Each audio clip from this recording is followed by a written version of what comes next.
殷公主。季伯，怎么不见皇公子啊？子歇躲在喜房里不肯出来，我也正着急呢。他要不来，如何行这一拜大礼？我亲自去请他。这样不妥，不合礼制。有何不妥啊？反正他早晚是我的夫君。公主，不合规矩。也好。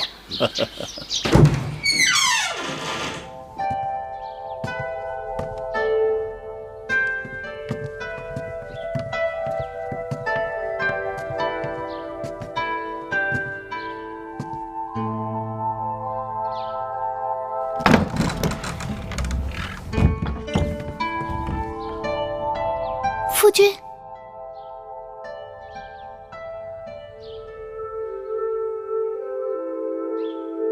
今日良辰美景，夫君为何背对着我？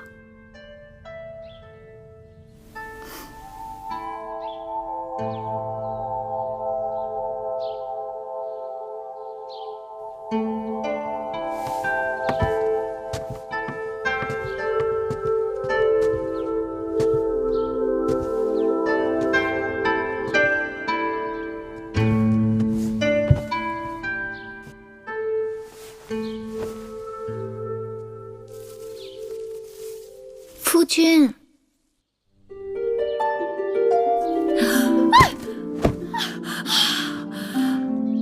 姑母怎的好糊涂啊，竟然叫侄儿夫君。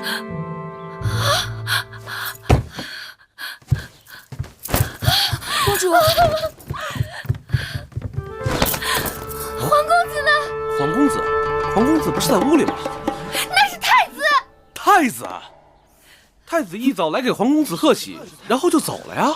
蠢猪，那走掉的是皇公子。公主息怒，公主息怒！啊，怎么出这种事？公主息怒，公主息怒，公主息怒！公主上看！公主，怎么回事？拜！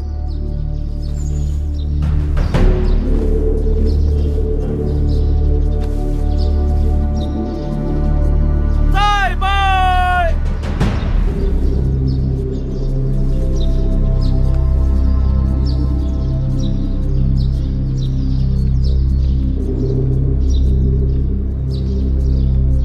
三拜！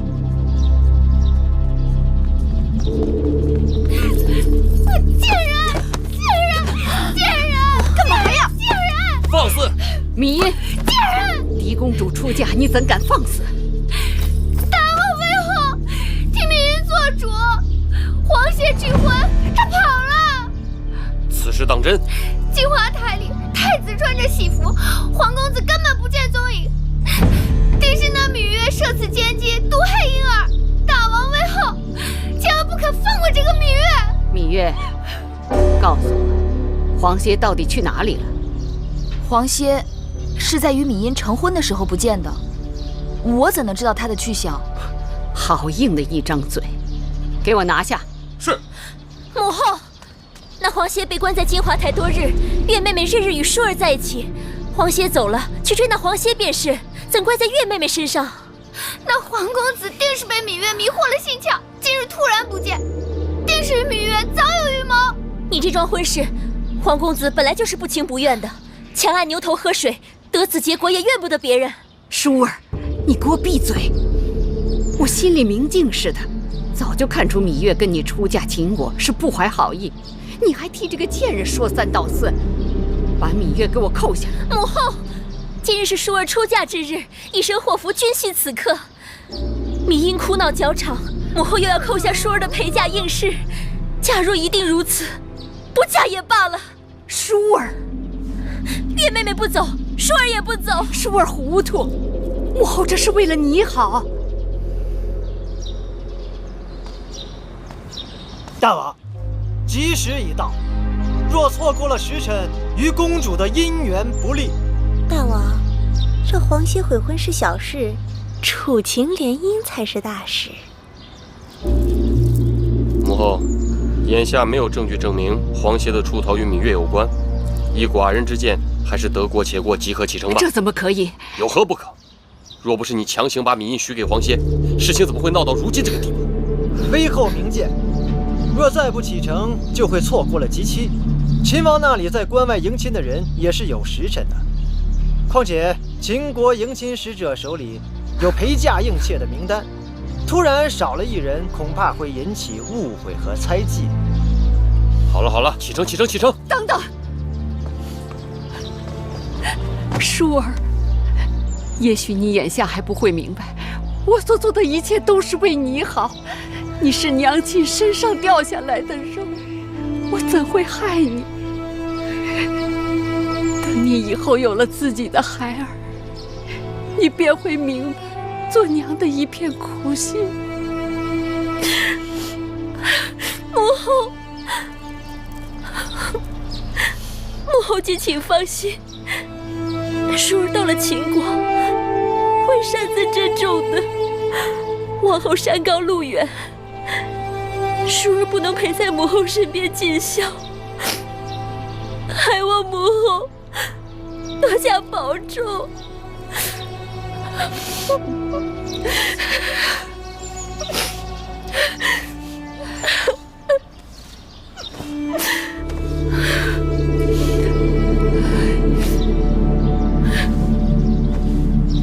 吉时到，启程。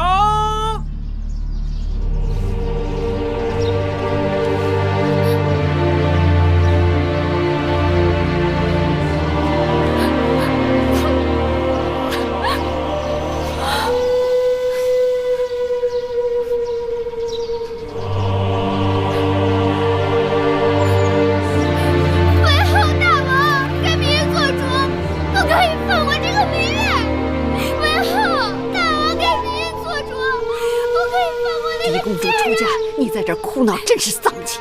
来人，把她给我拉下去！为何不可以放过那个贱人？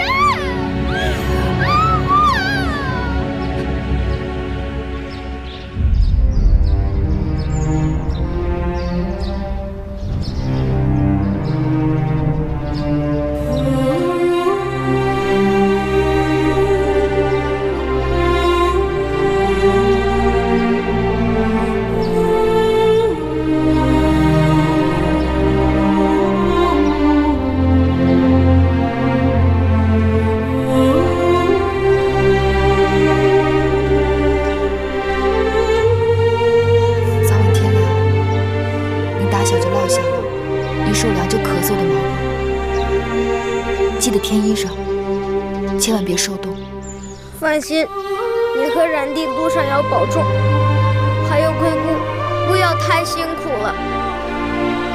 在宫里，无论遇到什么事情，你都要学会忍，千万要小心微后那边。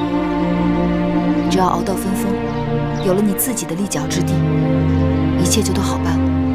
等到分封之后，我一定想办法把你们都接回来。只是这一去，路途遥远，会有很多危险。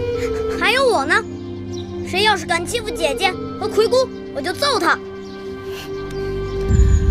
小冉是个男子汉了，遇到险境，我们会有办法的。眼下我们不得不分开，就是为了有一日，我们可以平平安安的团聚在一起。收到了，要不然到江边上船，天就要黑了。蓉蓉送姐姐出嫁。起来吧。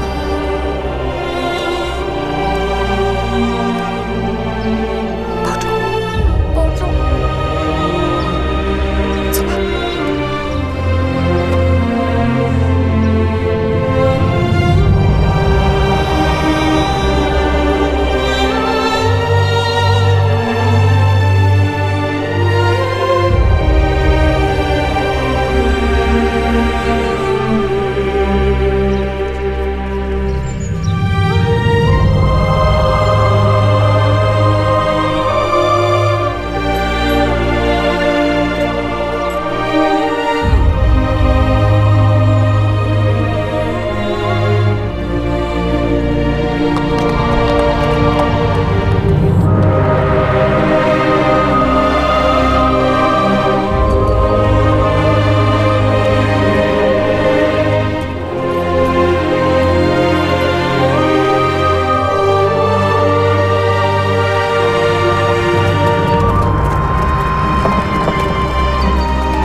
襄城守将唐遂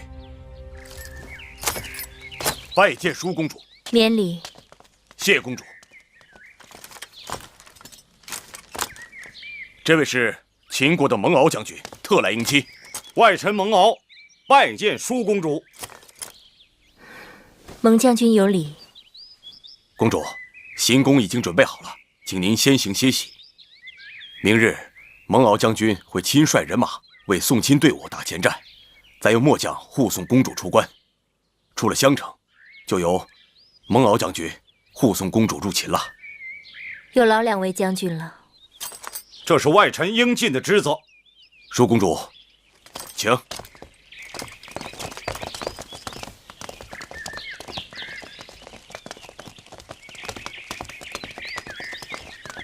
岳公主，小心脚下。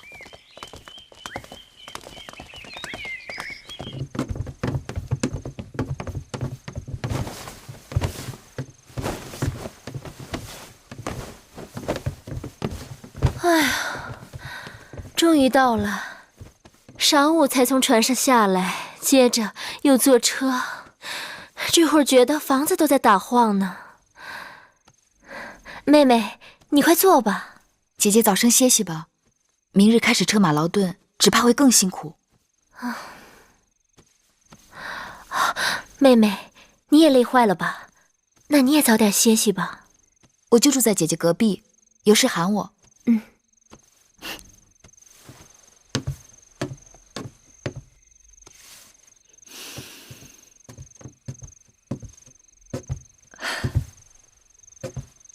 这孩子累坏了，一沾枕头就睡着了。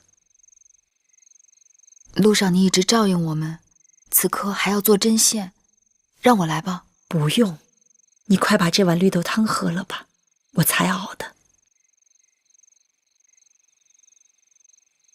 是不是还有点烫？不是。明日就要离开楚国了，我这心里乱乱的。能顺顺当当的走到这儿，已经不容易了。虽说出了楚国，魏后的手就够不着了，但家也就此难回了。有亲人就有家，首先是要活着，只要能活下来，你娘亲和举姬就没有白死。等我们跟黄公子接上了头，就该将实情告诉舒公主，免得走得突然，让她伤心。姑姑说的是。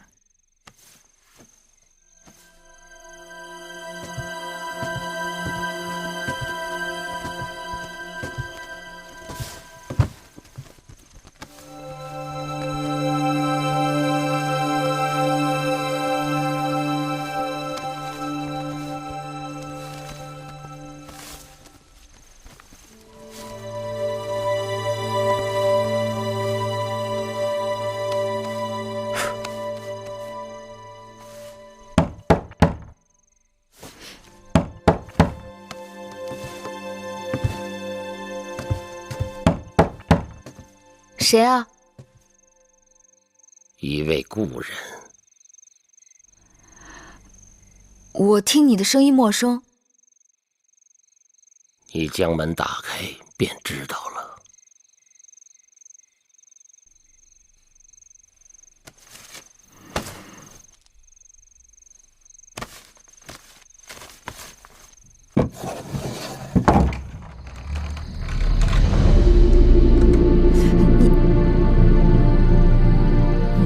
你谁啊？老夫没有猜错，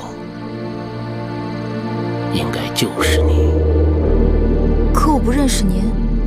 你是月公主，是那颗霸星。老伯，我没见过您。在下堂妹，襄城守将唐遂是在下的堂弟。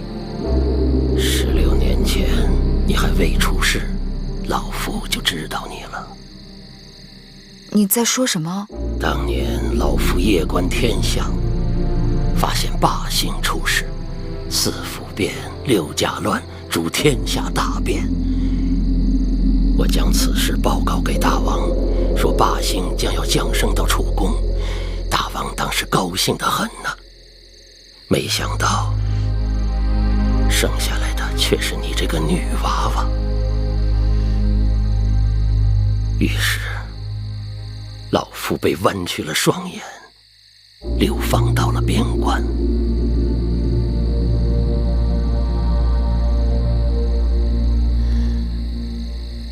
难怪从小父王就叫我霸星。你也知道自己是霸星？什么霸星？我芈月就是普通女子，与那帝王之说毫无干系。天命不可违，无男女之分，非人力所能更改。若是逆天而行，必受其祸。必受其祸？你是说这么多年，我们受苦受的还不够？你可知道，我和我周围的人就因为这霸星之说而受牵连。老夫只是一件星象之事，根据星辰变化记录言说。就因为你的胡言乱语，害得我娘命运多舛，害得我跟我弟弟从小被人欺负。我们与你无冤无仇，你为何要多事？为何要与我们过不去？天将降大任于斯人也，必先苦其心志，劳其筋骨，饿其体肤，空乏其身，幸福好了好了，你走吧。你再不走，我要喊人了。晚了，走不了了。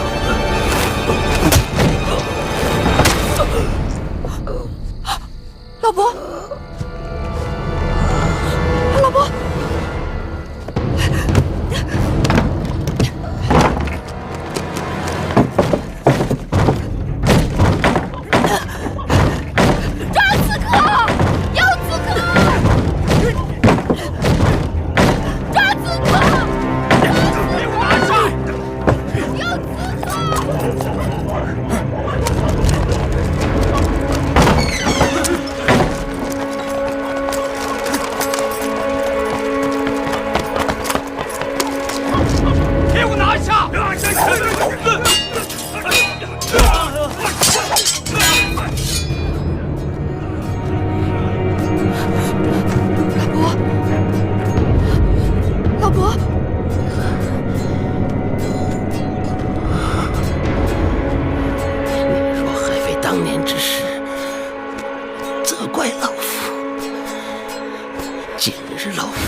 大胆狂徒！慢！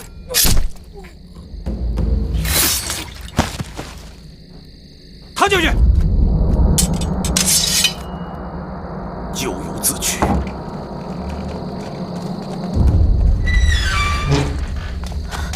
月儿，姐姐，怎么了？唐将军，出什么事了？林公主，两个大逆不道的小贼惊扰贵人们歇息。现末将已将其诛灭，望舒公主恕罪。堂妹老伯，可是唐将军的堂兄？不错。老伯仁义，替芈月挡了致命一剑，已经不行了。敢问公主，他人在何处？在我屋里。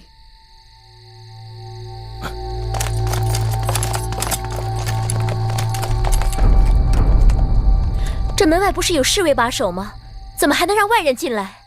守门的侍卫均已被害。这院子外面应当还有巡逻的将士和值更的侍从，唐将军可知他们的去向？这……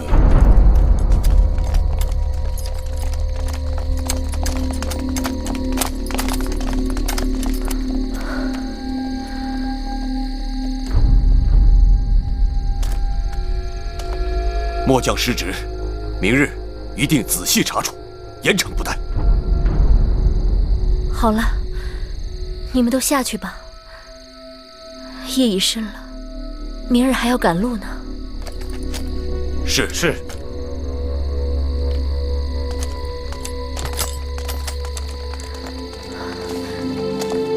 月儿，你没事吧？没事。吓死我了！你没事就好。只是这刺客来得蹊跷，死的也蹊跷。我一定让人禀报大王，狠狠地处罚这些襄城守将。其实也怪不得他们，这襄城是秦楚交界之地，历来盗匪横行。今日之事，大约也是哪个毛贼被糊涂油蒙了心，闯错了地方。玳瑁姑姑好灵清啊，连这小小边城的事情都了然于胸。奴婢也是道听途说罢了。既然大家都没事，那就早点歇息吧。早点歇息吧。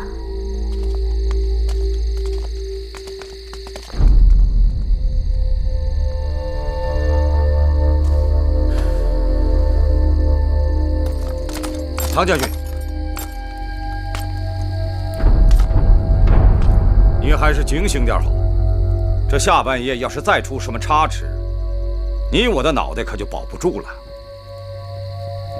这是当然。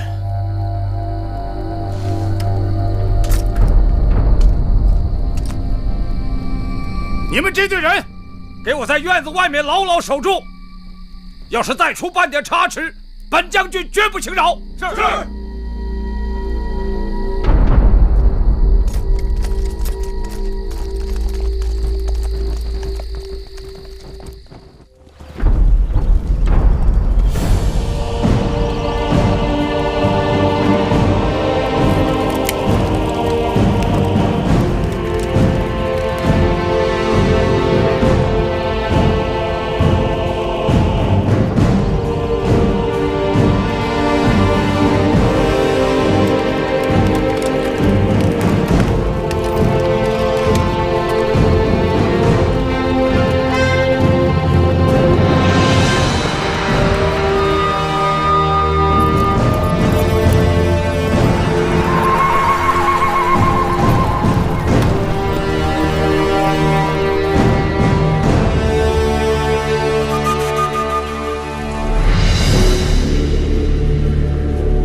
我想了一夜，昨晚之事绝非意外。我心里有数，那堂妹突然上门，只怕就是好心来报信呢。难道还是韦后？是他，也可能是别人。这可怎么是好？原以为一切都可以结束了，可现今……我只好盼着赶快到武关，到了那儿就有着落了。黄公子，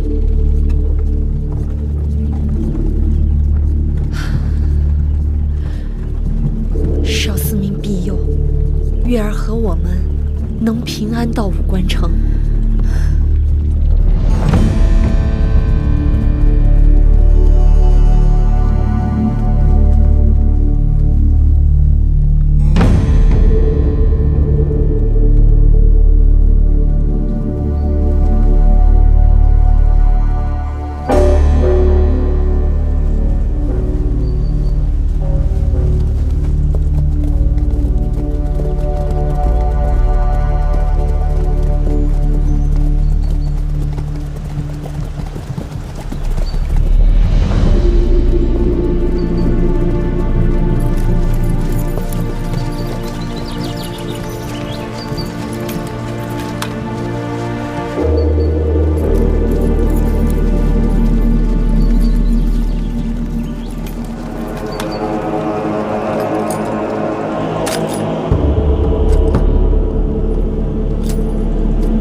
公主，此处已是楚秦交界，末将只能护送公主至此。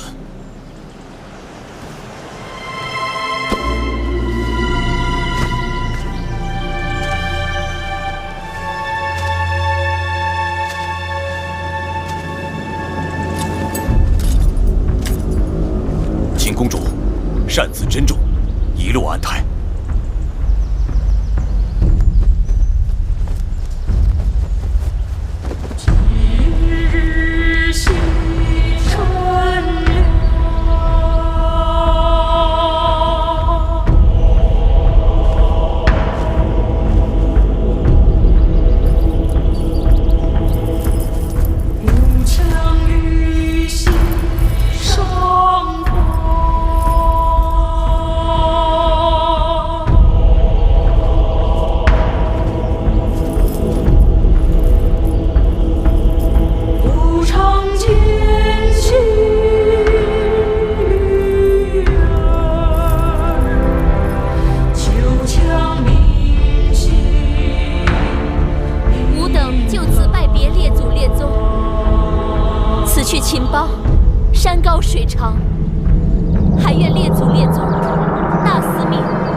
机会重返故国，彭姨把故国之土带在身上，也算是聊作安慰。是啊，谁是家乡好，越是故乡美。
公主，你还好吧？你怎么样？停车！停车！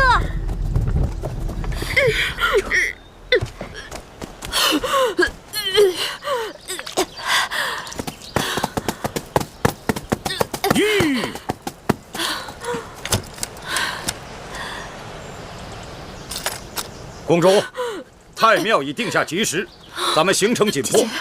末将知道，公主身子娇贵，可公主每日迟出早歇，走走停停，中间又是种种事故，照这个速度行进，怕是会延误婚期的。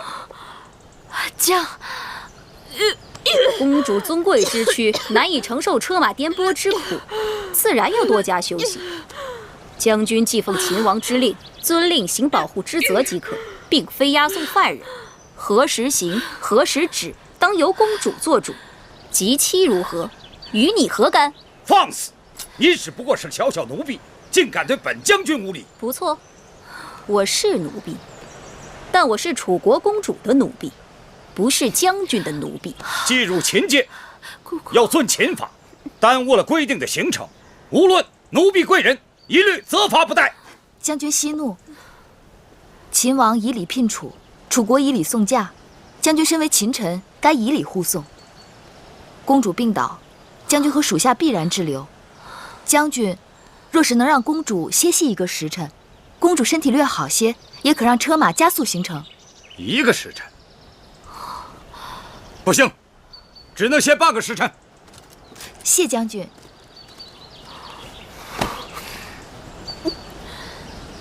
姐姐，喝口水吧。这水是必须喝的。荒原之中，水是救命的神仙。不，我怕喝下去，一会儿又吐出来。与其如此，不如不喝。姐姐，入秦多日，你不是吃不下东西，就是把吃的东西全都吐了出来。若是这样下去，身体会吃不消的。公主受的苦你都看到了，且不说送来的膳食粗劣，用膳的时候竟然仍在行进中，人坐在马车里颠得七荤八素，还没吃一口就吐出来了，这哪里是迎亲啊，分明是折磨人。这里不是我们楚国王宫，身边也不是我们楚国臣子，荒郊野外，缺衣少食是难免的。千里迢迢，吃不下也得吃一些。身子是姐姐自己的，损伤了无人可抵偿。出嫁前只知道这一路曲折遥远，谁料会如此艰辛。还有那个蒙敖将军，更是可恶，完全不把我们放在眼中。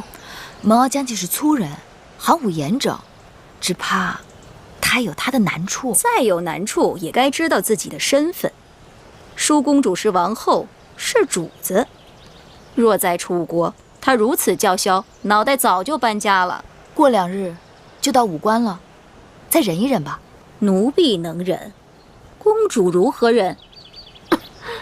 一入秦地，就黄沙漫天，西风凄凉，稍一露头，身上嘴里全是沙子。这一路上，连个驿站都没有，晚上只能睡臭烘烘的羊毛帐篷。你问问公主，入秦的这些日子，公主有多少天没梳洗了？那段时间坐船，我以为会是最难熬，如今想来，就如同仙宫一样。既然出嫁没有退路，那姐姐只好想着，只要熬过这一关，往后就好了。如何之好？熬不过眼前，又哪来的往后？我真是想家，这一路越走越灰心，这般周折，真是让人……姐姐是想说，真有些后悔出嫁了吗？什么越走越灰心？明明是越走，与心上人越近才是。哪来的心上人啊？进入秦国这些日子，姐姐可听说过秦国4塞？武关、函谷关、萧关、大散关。武关城是秦楚边塞第1城，秦王就是从这里出关，进入大楚，去向姐姐求亲的。妹妹提起秦王求亲，真是恍如隔世。到了武关就有驿站，站站相连，一路平坦大道直通咸阳。到那时，姐姐就可以好好歇息，调理身体啦。妹妹也想早早到武关，对吧？当然。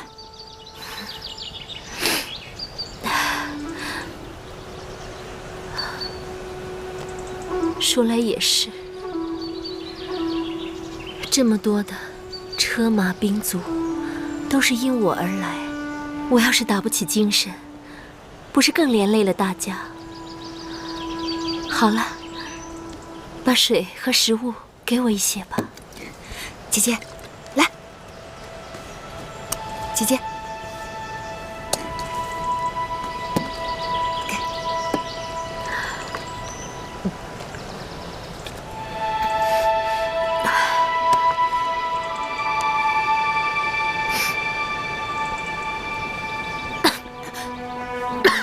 姐姐，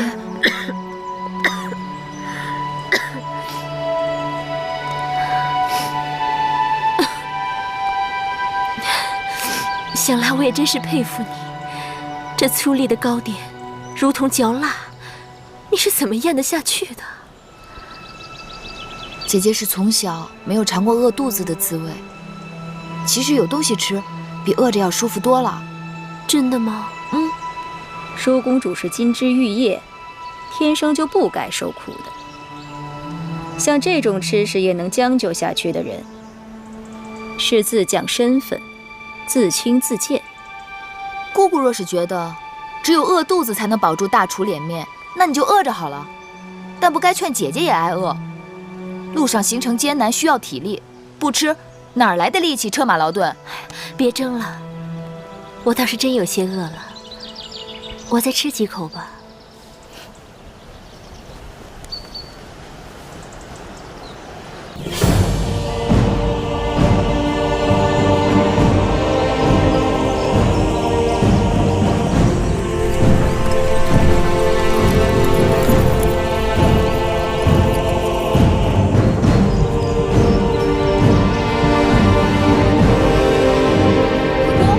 武关城到了。总算到武关了。我看看，我看看。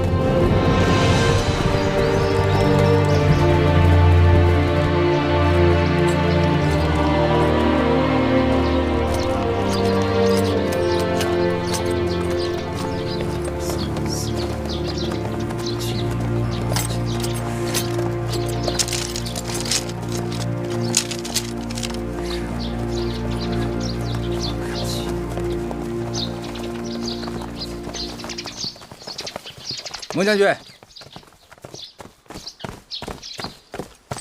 我刚才清点了一下人数，你看对不对啊？贵女4位，女御10位，家眷6人，奴仆7人，对不对？我问你对不对？对。行了，这些人入住驿馆，剩下的人住在驿馆外。好，舒公主，请跟我来。一个小吏竟敢对将军如此大声言辞，可见其人尊卑不分，粗鄙之地，教化使人。商君之法，在秦国的边城都能执行得如此严厉，连蒙敖这种桀骜不驯的人都要恪守屈从，可见秦国纪律严明。剩下的人跟我来。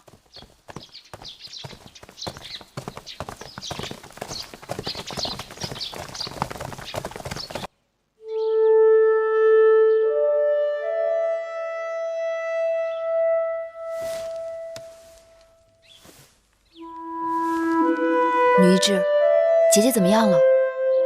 此刻大家都是一样的，无非是几日水米不曾下肚，吃的没有吐的多。若能喝上几日米汤调理肠胃，再吃些肉糜补益身体即可。只是舒公主正在发烧，若医治不好，便会转成重症或危及性命。那怎么办啊？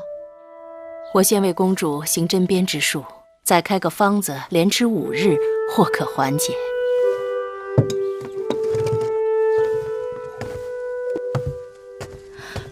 珍珠，一会儿拿着药方速去开药，尽快回来。是。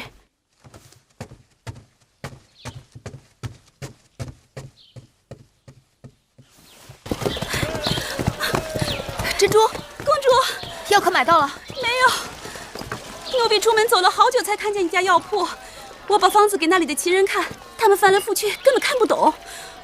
我再跟他们多说，干脆不理我。奴婢该死，误了淑公主的汤药。怎么会这样？笨死的贱婢，给公主抓个药都办不成。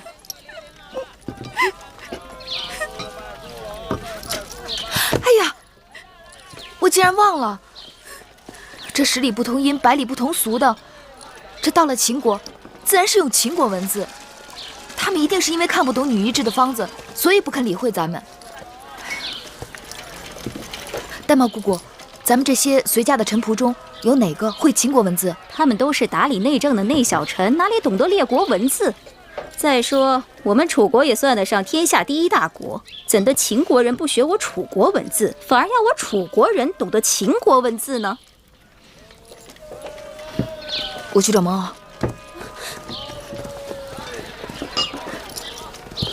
蒙某是甲士，负责护送楚国公主到我大秦国都，遵行的是保护职责。至于其他的事情，自然是由贵国公主自己做主。再说蒙某又不是什么臣仆之辈，这种杂役小事，请公主自便。我并非是打算劳驾将军，我只求你派给我一个懂楚文的秦兵，去药铺抓药罢了。你们楚国的贵人，自然是经常把楚国的士卒当成下人。可我们大秦的士卒，岂会充当此等杂役的角色？那你帮我找一个懂楚文的秦人，随便什么人。没有。你们楚国那些鸟文，除了专职外务的臣子们之外，没人能懂。你要买药，让你们楚人去买，别在这烦我。你这个人，情理不通。你出了驿站上大街，往前走，再往北拐，那边有一个雍氏药铺。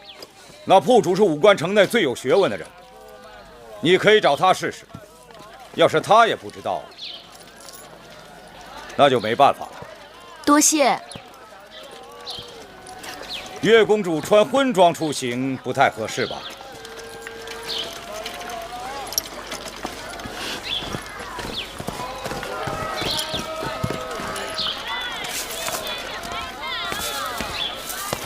敢问先生，此处可是雍氏药铺？正是正是，老朽便是这雍氏药铺的掌柜。先生，可识得上面的字？识得识得。请先生按方抓药。好好好。麻黄、桂枝、生姜。哎，不对呀，你这药方哪里来的？怎么了？你这药方用量有差错，我不能给你抓这个药。哎，我这药方是女医开的，医术高明，不会有误。我就不够高明吗？啊，我说不对就不对，你赶紧走吧。我这是救命的药，你怎么可以这样？什么药不救命啊？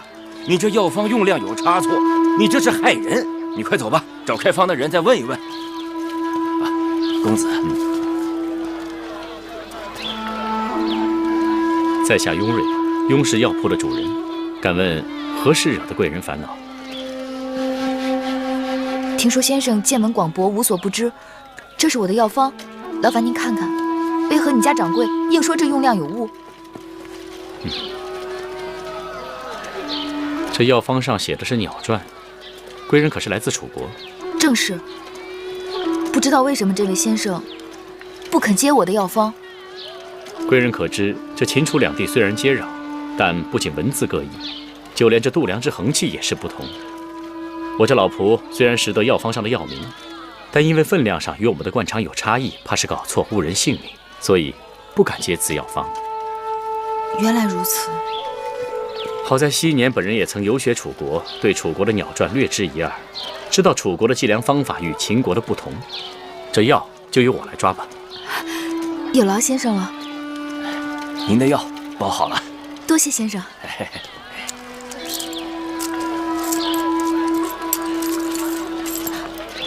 那我这楚国的钱在秦国是不是也不能用啊？啊，也不是不能用，一般来说就是称重。不管什么钱币，大致分量都差不多。我看你初到秦地，若是要多待几日的话，定是要去兑换钱币的。那我找何人可以兑换钱币？此城的银号也是本人所开，我这里还有一些元钱可以兑换给贵人。免得来去麻烦。多谢先生。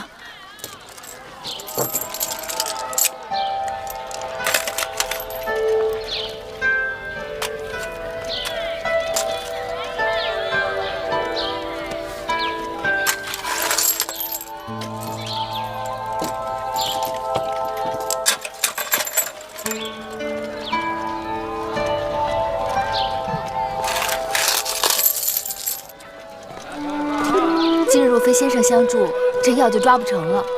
大恩不言谢，若日后有机会，定当报答。举手之劳，人皆可为，岂敢当一声恩与谢？在下今日也不过是凑巧到此，能为贵人效劳，是在下的荣幸。先生姓雍，这一路往南下去是上庸，莫非您是雍国后人？雍国处于秦楚夹缝之间，早已亡国，国土被秦楚瓜分。如今的雍氏不过是秦国的附庸之臣而已。原来先生也是位公子，失礼了。你还是称我为先生吧。大征之时，故国早亡，不如忘却吧。贵人当知，如今的秦国信奉的是商君之法，周天子之旧俗，分封领主之权早已名存实亡。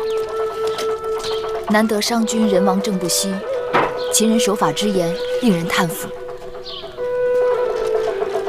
人心皆爱自由，谁愿意被拘束着？秦人守法，也不过是因为商君之法苛刻严酷，所以虽然商君身死，秦人仍感觉压抑，致使不安分者、从军者甚多。这是为何？当军事，军令之下比勇气，比胆量，比杀人。秦人军功之上高于列国数倍，所以秦人与列国征战，排除将帅的能力之外，秦人往往可以战胜数倍于己的他国军队。秦人可畏啊！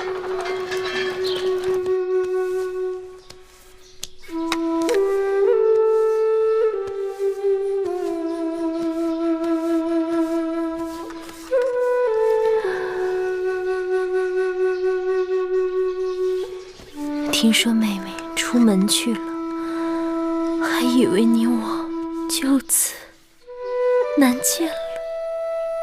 姐姐何出此言？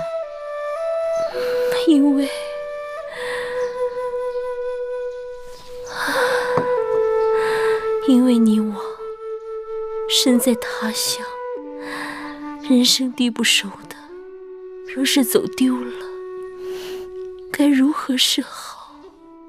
姐姐多虑了，我又不是小孩子，说丢就能丢。只是太辛苦你了。只要姐姐的身子能好起来，我做什么都不辛苦。芈月是公主的陪嫁应试，替公主奔波劳累是分内之事。再说，她身体强壮，做惯了粗事差事。玳瑁姑姑此话不对，月儿久病，身体尚未痊愈，就与你我一同素风参与，艰辛无比，何来的强壮二字？再说月儿本是楚国公主，为何她就该做粗使差事？从今以后，我和月儿只有姐妹，没有尊卑。玳瑁姑姑要再出此言，不要怪我迁怒于你。是。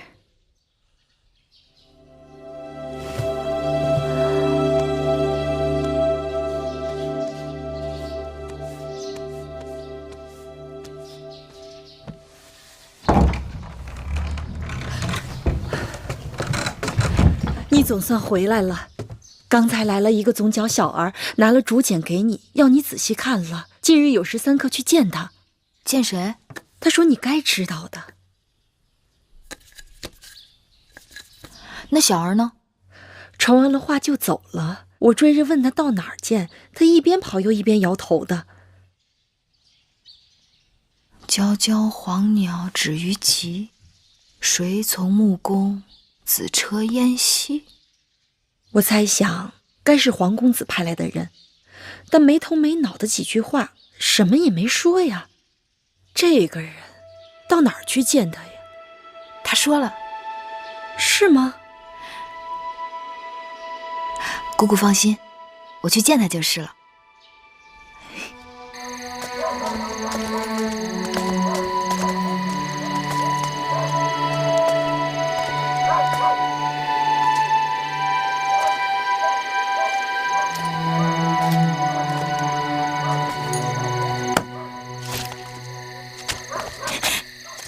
月儿，刚才我还在担心，我怕我让别人传话说的含糊，万一你要是没听懂，可麻烦了。哪里含糊了？你明明交代的清清楚楚。皎皎黄鸟止于极，极枣树，有时3刻，在大枣树下见。可是你怎么知道就是这棵枣树呢？你既然约在傍晚时分，定不会让我孤身往远处去。我向驿馆的杂役打听了这附近最大的枣树，自然就找到这儿了。傻笑什么呀？天结地灵，我黄仙能遇到如此聪慧的女子，是几世修来的福分。你死里逃生，还这般有嘴。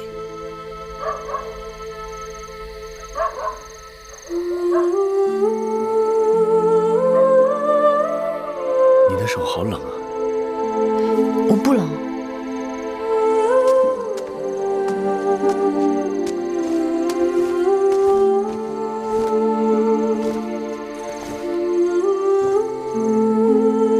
不冷也披上。迎亲的人马刚刚到武关，他们定要休整几日。既然奎国和小冉也出来了，正好咱们一起走。我住的客栈就在那条街，我已经和客栈老板订好了马车。3日后同一时间，我在我住的客栈等你们。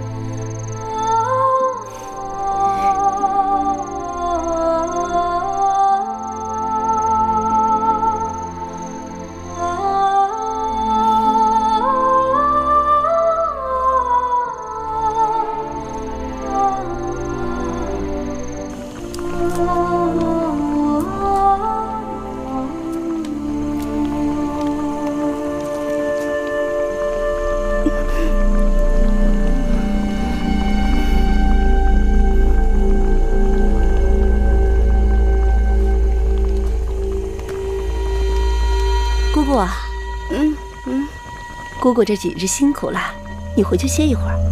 锅里的东西我替你看着。这个不行。为何不行？这是为舒公主熬的肉糜，一夜不可熄火的。我心里有数，我在这值夜盯着柴火。你呢，回去睡2、3个时辰再过来，绝不会误事。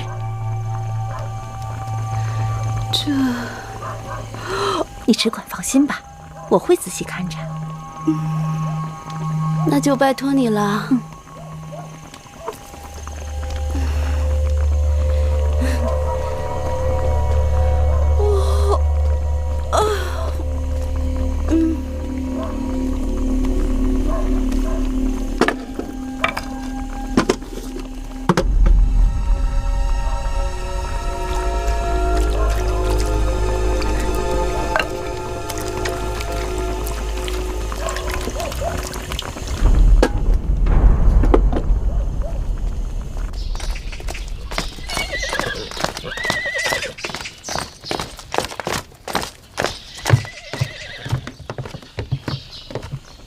我们在这武关城内已经滞留了5日，大秦军法严谨，按期不到一律处斩。月公主，近日末将在此，请舒公主2日后务必上路。将军可知，公主病得不轻，你若逼着她2日后上路，那便是要了她的性命。吉期不能耽误，2日后无论生死都要启程。舒公主若是走不了，末将就是派人抬，也要把公主抬上车。你们为何不派快马给秦王报信，告诉他人命关天，务必更改吉期？若要硬抬舒公主上路，你先杀了我好了。你2日就是2日，2日后你们若不走，我自己回咸阳向大王请罪。至于你们的安全，恕不负责。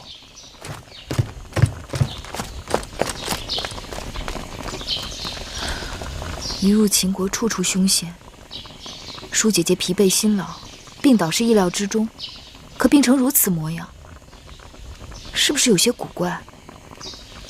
其实，我也一直嘀咕。虽说舒公主身子娇贵，水土不服，但大家同样疲惫。到了驿馆歇息了几日，人人见好，只有公主的身子，让女医治调理后日日见坏。方子是女医治开的，药是月公主抓的。我不知道这里边有没有什么文章。请月公主明察。舒公主的脉象起伏不定，的确诡异。可这2日，公主病势转沉后，她入口的每道菜、每口汤都由专人看守着，应该不会有什么差错呀。此刻还不是乱疑心人的时候。既然姐姐所有的饮食汤药都由自己人从头到尾料理，那再想一想，还有没有什么机会可能会让人做了手脚？除了头2日外，之后的这3天，我们都是自己打水、自己买菜、自己烧火，应该不会有什么问题。每副汤药熬好后，我也对药渣都查看过。那不该再有什么差池了。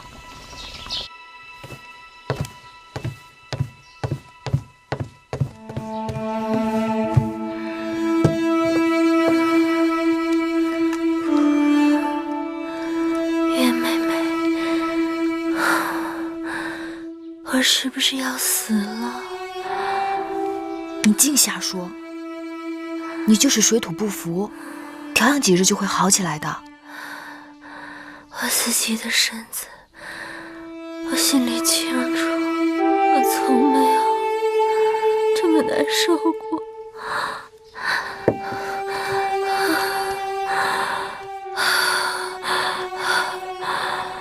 我怕是到不了咸阳了。别瞎说，吃了药就会好起来的。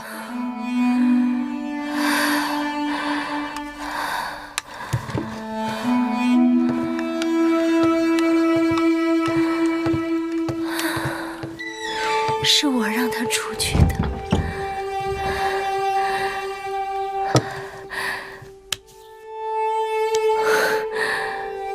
我有话跟你说，妹妹这一路跟着我，吃了好多苦，眼下已经到了5关了，你快走吧，不要再管我了。姐姐，你这话是从何说起啊？不用瞒我，其实那日听说公子歇逃婚，我看你笃定有数的样子，我心里隐隐约约就猜到了。起先你不愿意与我一同出嫁，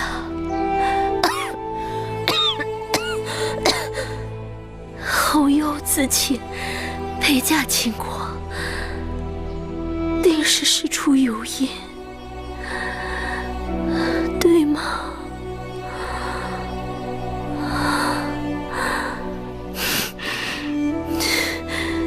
你不用说是或是不是。那日你出去给我买药，我心里就暗暗盼着你别回来了。你在楚宫里吃尽了苦，我原想为你做的就是能帮你逃离苦海。如若妹妹真的有个好去处，姐姐也替你高兴。姐姐别说了，你都病成这样了，还在为我操心，这是何苦？你好好喝下药，身子自然会好起来的。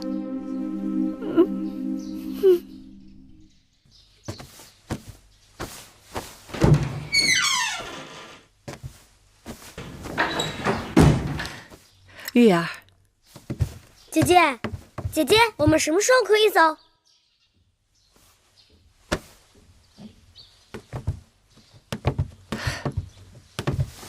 东西我都收拾好了，就这2个包袱。有时正是一管用膳的时候，四处乱糟糟的，我们分头出去，应该不会有人注目。姑姑，我有话要同你们商量。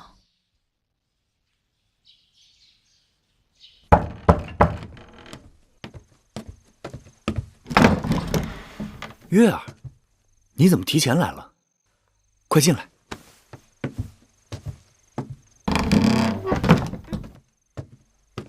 月儿，坐。子歇，我恐怕不能马上与你走了。出什么事儿了？舒姐姐病情凶险，我若甩手走了，她定是凶多吉少。姐姐眼下身边最需要亲人照顾，我想，我应当守在她身边，把她送到咸阳。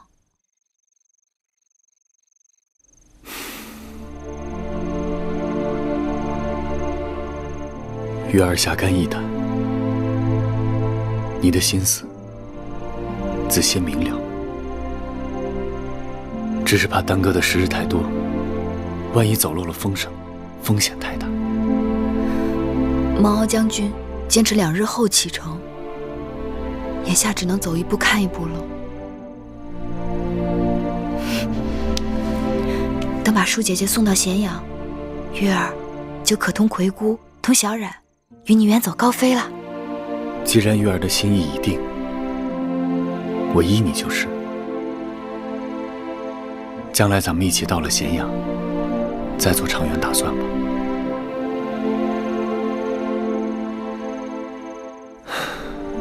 天色已晚，我送你回去吧。这一分手，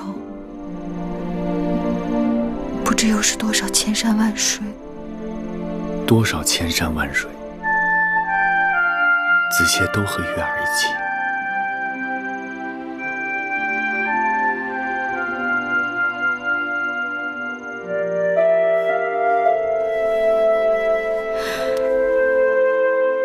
月儿愿意做子歇的妻子。子歇知道。月儿愿意这一刻就做子歇的妻子。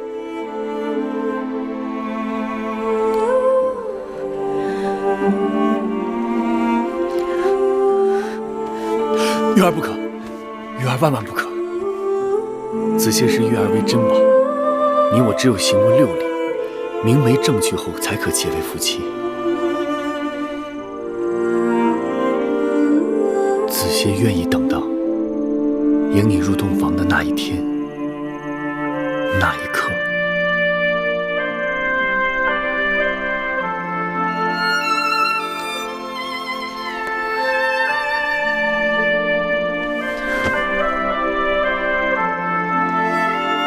我的夫君是真君子。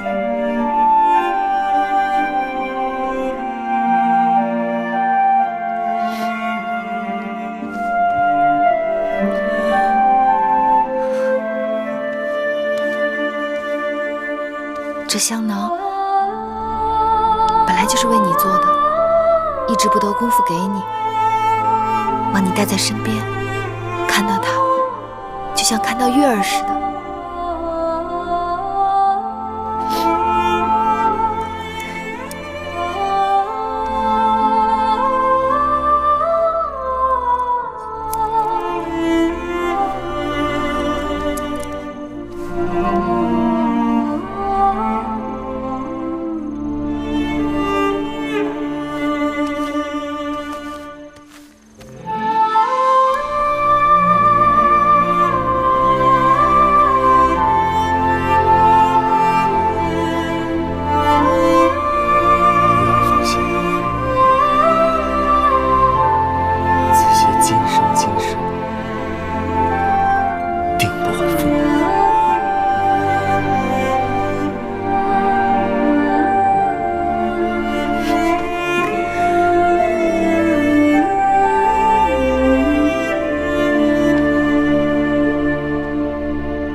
在干什么？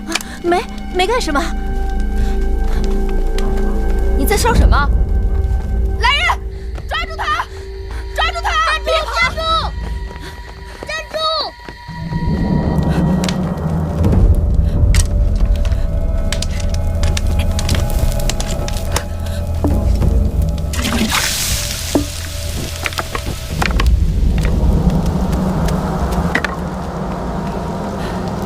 抓到没有？天打黑，给他跑了。但他也没占着便宜，我在他手上狠狠咬了一口。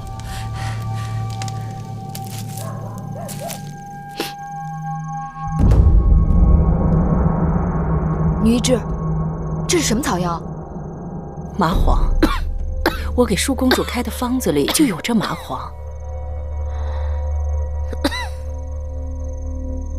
麻黄虽能解除舒公主的寒症，可若过量，必会引起失眠、头疼、心悸。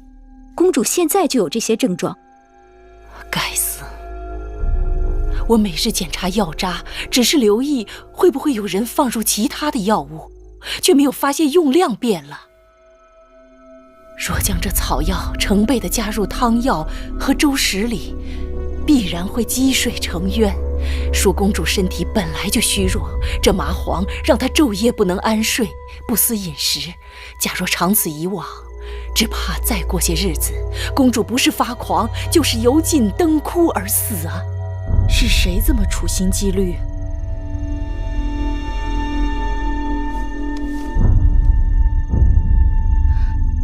这方巾不像是寻常人家用的东西，倒像是宫里头的。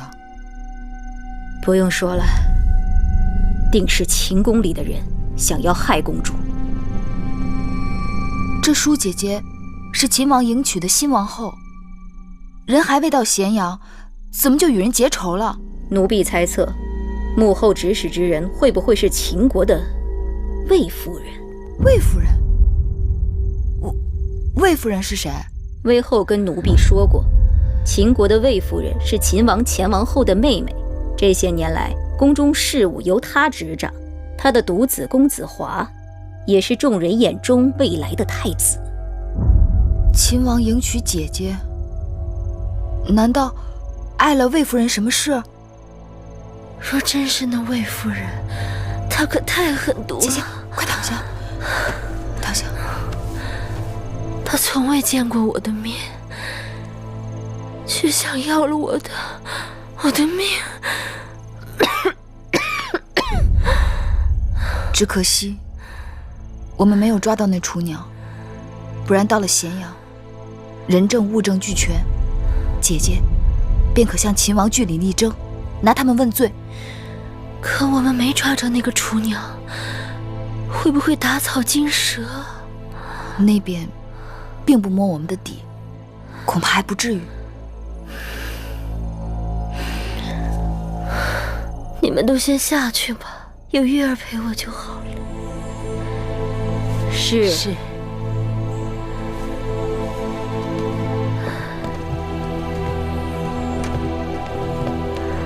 妹妹，我此时此刻才知道，出嫁为人妇，进入秦宫，竟是刀山火海。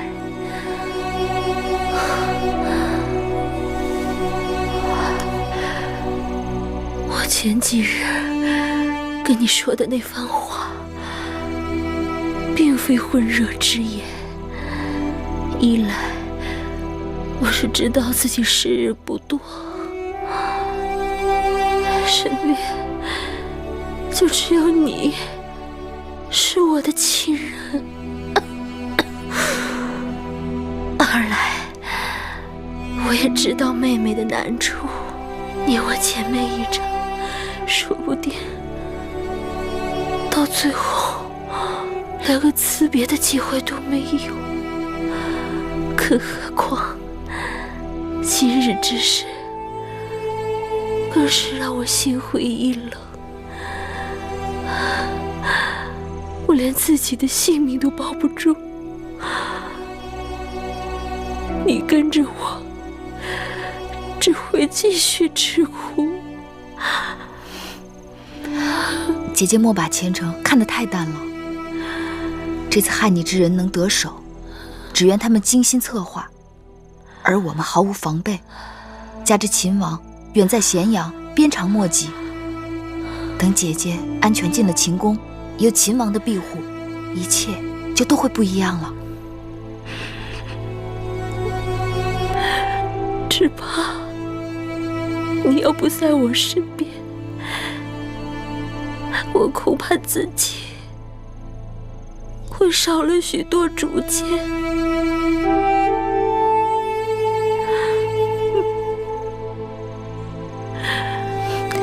姐姐吉人天相，妹妹若不能日日守在姐姐的身旁，也会时时都为姐姐祈福的。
这条官道叫武官道，一路经商县、蓝田，直到咸阳，大小城池都很繁华。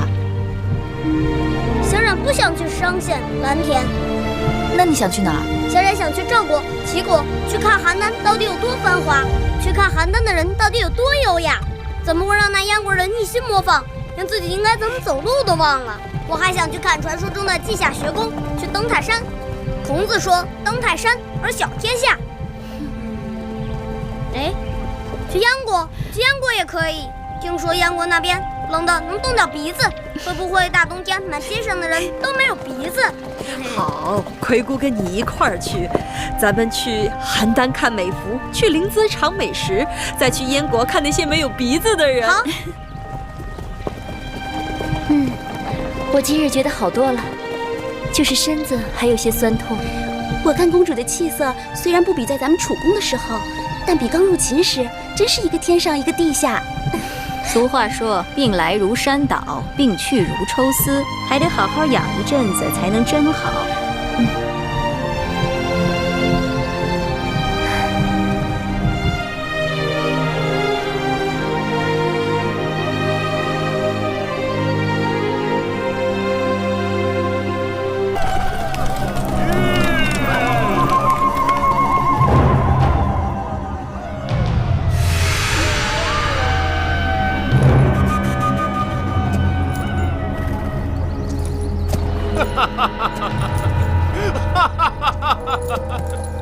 好家伙，这么多人，真是浩浩荡荡啊！看来给咱们带来了不少好东西啊！你去队伍后面，截住他们，捡好东西拿。好的，大王。儿郎们，我们的女人，还有我们的孩子，现在眼巴巴的，正在等着我们满载而归呢。今年冬天的酒跟肉，就全靠这趟了。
人能够引开敌人的主力，咱们就能再多撑一会儿。上线的守将一定能赶到。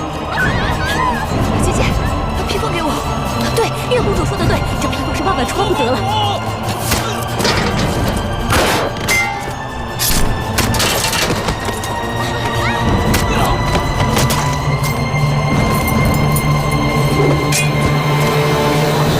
给我，我姓叶儿，那样太危险了。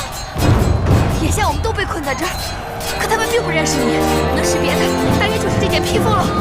我去把他们引开。一人为己，总比大家设想要强。把披风给奴婢，好歹是一个人的性命，就由奴婢去吧。刀剑无情，小冉眼下是我唯一担心的人。我把小冉托付给姑姑，千万要好生照顾她。不，月，给我公主，如果你有事，所有人都活不成了。默家看，月公主的主意不妨一试啊！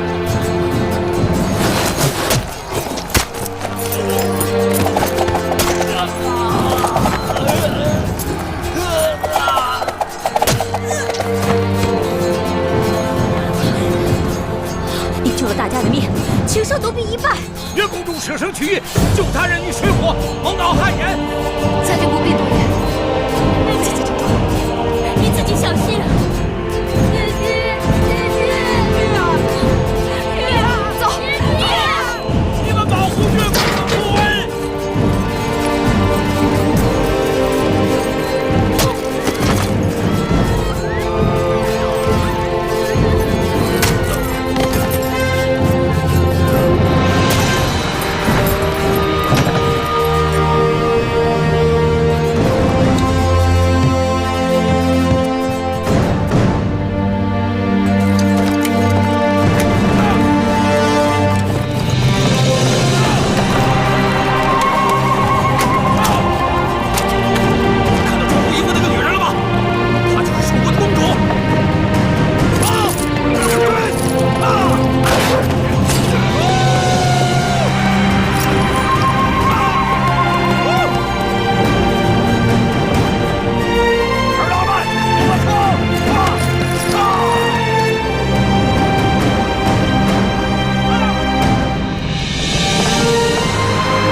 月儿，你还好吗？子歇，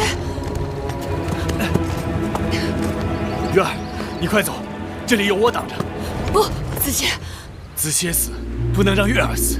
你快走。不，要死，月儿和子歇一起死。我说你们两个有完没完啊？武威，在，你去逗逗这个长得跟娘们似的男人。我来对付这个泼辣的楚国公主。子歇，我来。我来。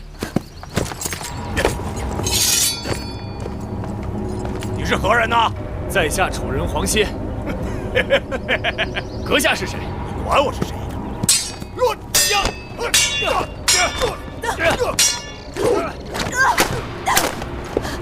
子熙小心！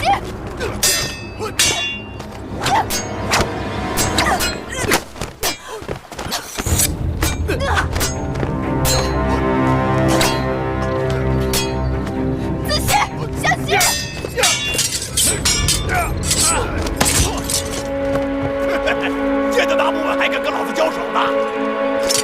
别见！你那个男人不中用的东西，不如跟随本王吧！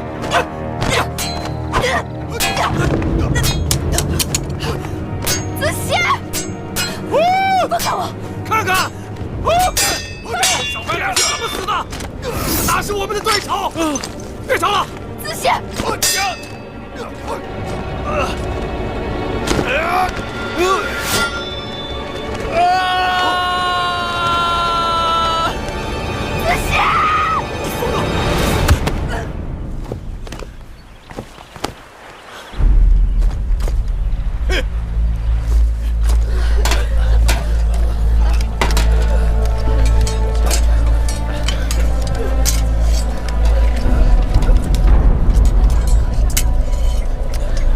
没事吧？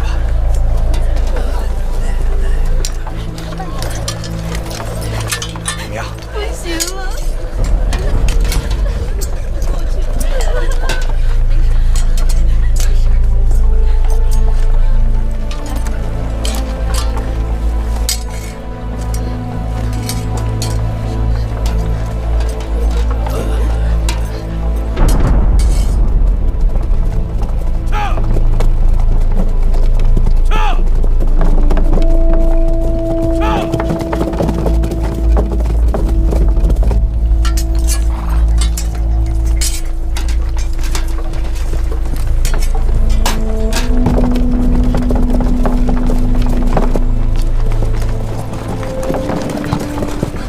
大良造，报将军，黎叔公主眼下如何？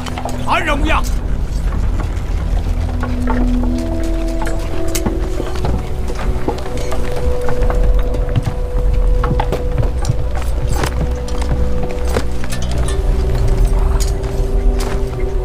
秦国大良造公孙衍拜见黎叔公主。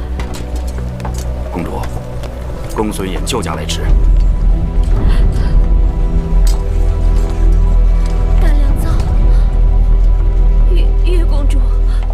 月公主带人去引开了敌戎，先不知去向，怕是凶多吉少，还望大良造能够快派人去救他。原来如此，恕公主请放心，微臣马上派人去寻找公主。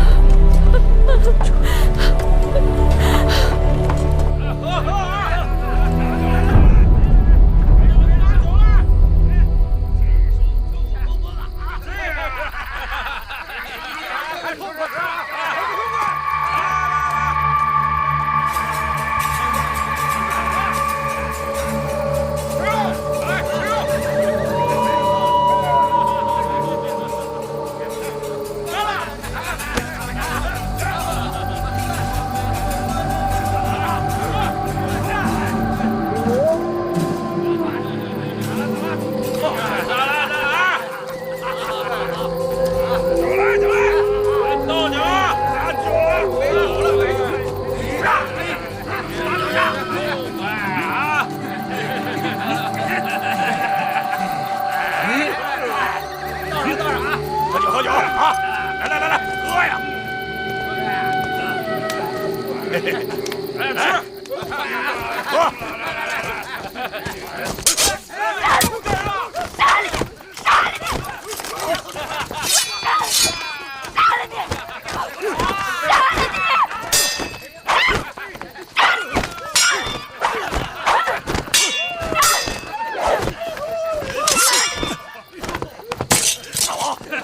住手！大王这丫头她疯了，她疯了！你们都起什么哄啊？大王，大王小心！疯丫头！放心，有我在，定不会让她伤了你。不过你记住，我不在，你也不许伤她一根毫毛。还有你们，记住了吗？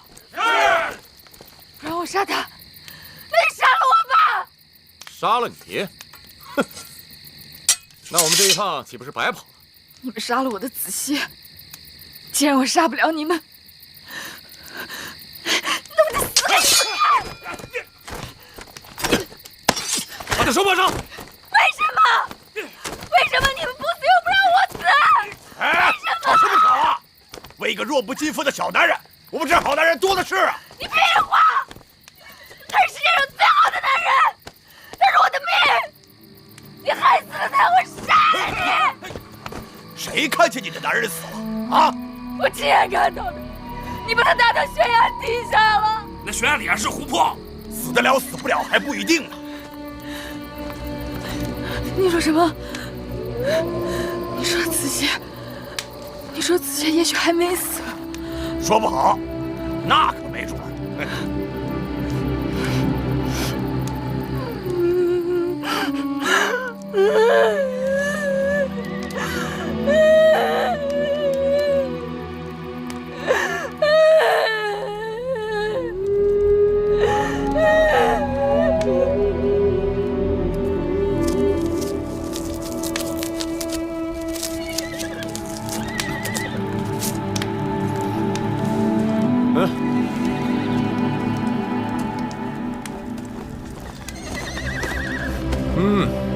真香！拿着。不饿呀？不饿我可饿了啊！真香。你们为何要抓我？自然是为了钱。你不像是普通的劫匪，你们到底是什么人？你猜猜。披发左衽，必为虎祖，北狄西戎。你们是狄，还是戎？丫头，看来你有点学识啊。东胡、临胡、楼烦，白狄、赤狄，西戎，还是义渠？义渠。义渠？义渠在秦国之西北，怎么跑到东南面来袭击我们？你知道你们袭击的人是谁吗？难道你们吃了豹子胆了吗？这买卖做得值啊！为了你大秦王后。哼，那你就大错特错了。什么意思啊？在你眼前的，不是什么大秦王后，我只是个陪嫁的应女，不值钱。你骗谁呢？啊，性子如此强悍，见识如此不凡，若非楚国公主，哪来的如此心性和教养？哼，你若不是王后，那这天底下就没有女人敢居于你之上了。哼，若是王后，身边怎么可能只带这么少的护卫？如此轻易落入你们的手中。不错，我的确是楚国公主，不过我是庶出为应。王后是我的姐姐，在被你们袭击的时候，我换了她的披风，为了引开你们。她此刻应该已经到商县了吧？哼！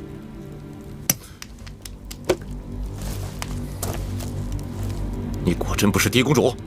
当然不是。抓你的时候我就起过疑心，如果你是嫁于秦王的新王后，哪会跑来这么一个小男人为你拼命？哼！你的买卖亏本了。这王后的妹妹，多少也值几个钱吧，就是赚多赚少的事儿。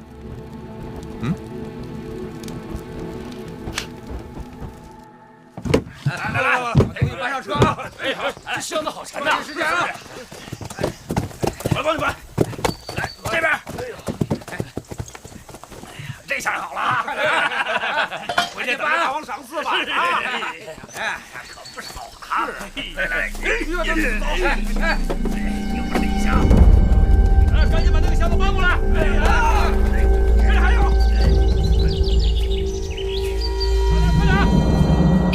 快点！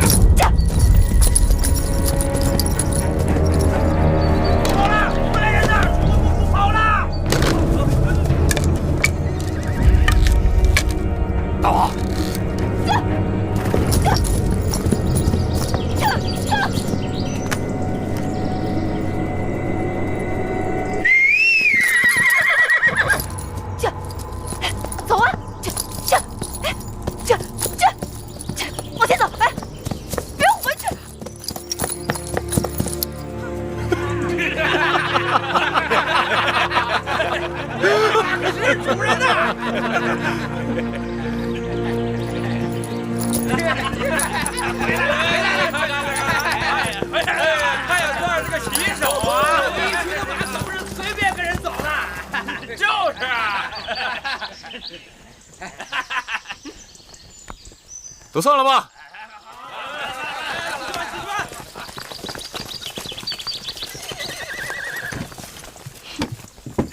这马呀，是我们义渠人的好朋友，他绝不会轻易离我们而去的。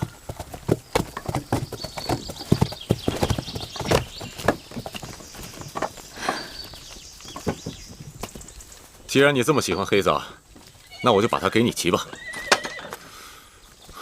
但是记住啊，你不能用鞭子抽它，更不能猛勒缰绳。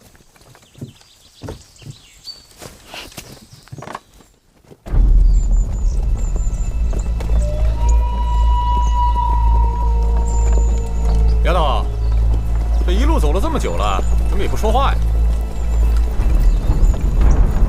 有心事啊？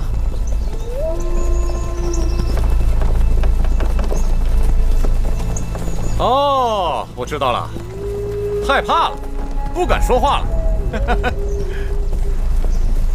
大王，大王，大王，前面就是大三关隘口了，不知道秦人会不会因为迎亲队伍被劫，不让我们过关呢？别担心，他们的耳目应该没那么灵光。再说了，我们带了那么多好东西，不用跟他们硬拼，我自有办法。这就是过关的符节，拿给他们看。好，去吧。哈。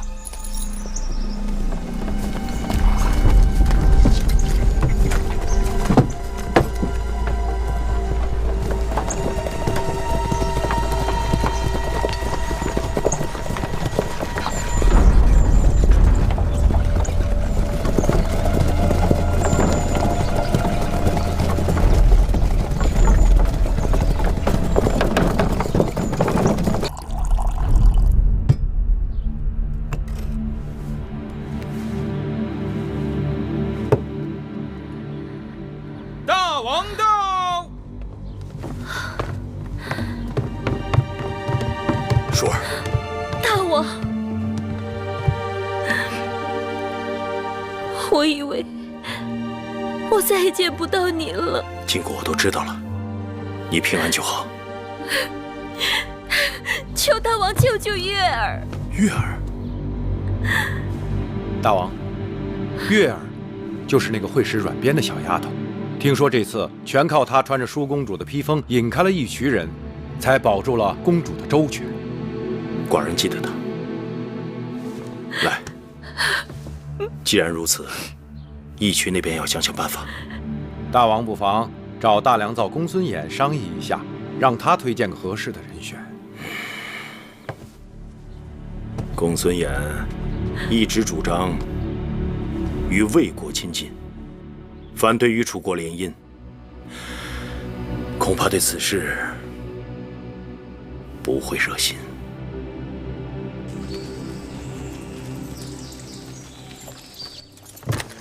大王，这就是我的义渠王宫，怎么样？还合你的意吧？哎，丫头，既然你不是王后，那不如留在我们义渠，嫁给我们大王。大王可是义渠之王啊！对呀，不比那大秦之王强吧？是吧？是。你个疯丫头！这丫头的脾气像我们义渠的女人。你们听好了，我是楚国公主，是秦王后的亲妹妹。你们言语间再有轻薄之意，就不要怪我不客气。真是好笑啊！你现在明明在我手里，却要对我说不客气。哼！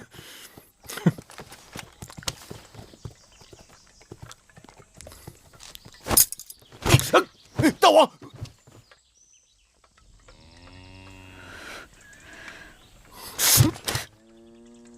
再敢无礼，我就杀了我自己。哎，别，我不动啊！滚出去！你这是何苦呢？我不就是把你抓回来了吗？我又没对你怎么样，你干嘛要杀我？又要死给我看？你们把我的子谢打下了悬崖，我即使杀了你们，也不能解我的心头之恨。我有机会便要杀了你们。我若是杀不了你们，我就随他一起去。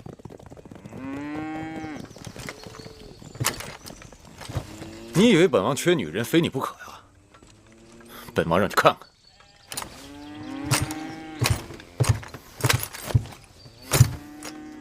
来。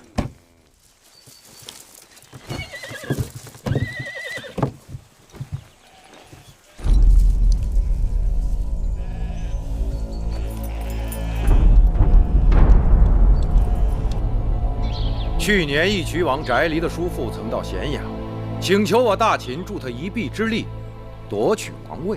大王没有允诺。照理说，那义渠王是得了大王偌大的好处的，理应知恩图报，怎会突然起意劫持新王后的迎亲队伍？此事的确有些蹊跷。父王，那些狄戎之辈如此蛮横无理，儿臣愿带兵前往征剿。眼下不是和义渠交战的时候，义渠人草原游牧，大军围剿不易，而且他们刚刚伏击了寡人的迎亲队伍，必定十分惊醒。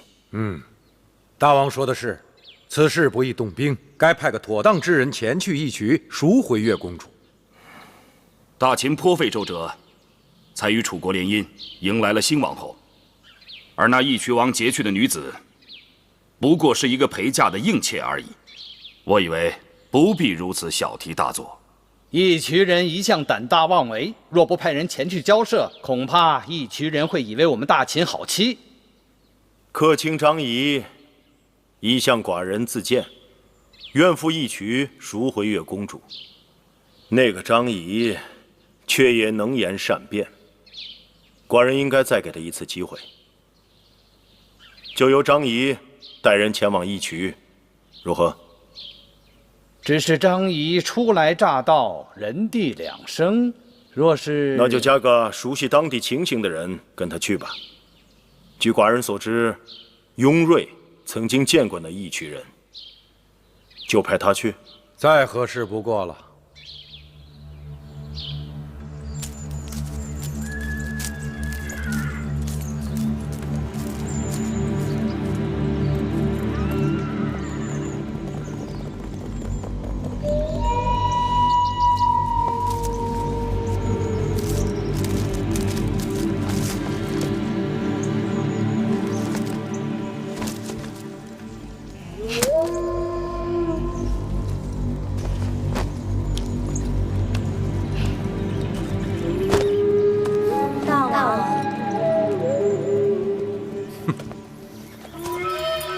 公主，这2日住在我这儿，没什么不习惯的吧？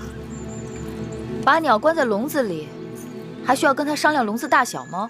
谁说要关你了？哎，你们听好了啊！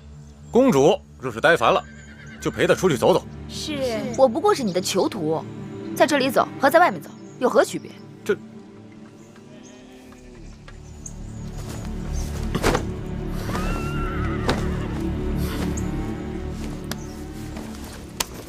你看，我的手下把你当成贵客，以礼相待，这你就算真是个狄公主嫁到秦国做王后，也不过如此。可笑！义渠自己还向秦国称臣，想称王，谁会承认？谁能臣服？知道的还不少啊。没错，1年之前我父王去世，部族内乱，秦国趁机来袭，我们不得已才称臣。可那只是权宜之计，等我们义渠人缓过这口气来，我们就有足够的马匹和牧人。你看到了啊，我的兵卒比秦人的更强悍，我的骑兵比秦人的兵车更灵活，总有一日，我会让秦人向我称臣。但是你们没有关隘城池，没有耕地粮食。我们义渠人是草原之子，天苍苍，野茫茫，何必有什么关隘城池呢？唉。说你愚笨都是抬举。管子设计关隘城池，就是专门用来对付你们这些夷狄的办法。对付我们？笑话！别以为仗着兵强马壮就可以耀武扬威。你们若没有关隘城池，就不能储备粮食交易物品。一遇灾年，草场荒芜，牛马无草可食就会饿死，再强的部族也会一夕没落。